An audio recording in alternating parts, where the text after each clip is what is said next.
J'ai ramassé du matériel visuel pour la mise en page.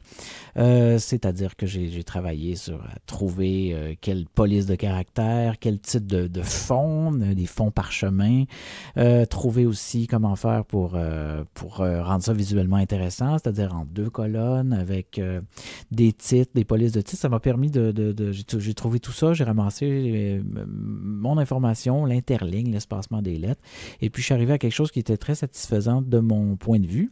Et puis, ça m'a permis aussi de travailler un peu plus sur le logiciel open source, l'alternative à InDesign qui s'appelle Scribus. J'y étais allé souvent pour faire des designs de t-shirts, mais là, c'est la première fois que je faisais vraiment un travail de design type magazine avec du visuel, des images intercalées, des tableaux, etc. C'est pas facile se servir de Scribus, c'est très frustrant. Il y a une certaine manière de travailler, on peut pas tout faire.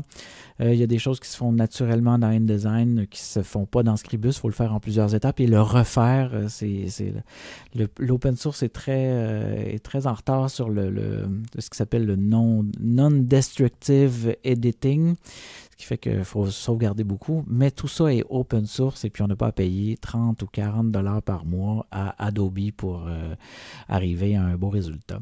Et puis, comme ça, les demandes de bourse ont pris du point de vue visuel, du point de vue graphique, petit à petit leur forme. Et puis, mes expérimentations avec les modèles ont été tout à fait satisfaisantes. J'étais très, très content du résultat à chaque fois.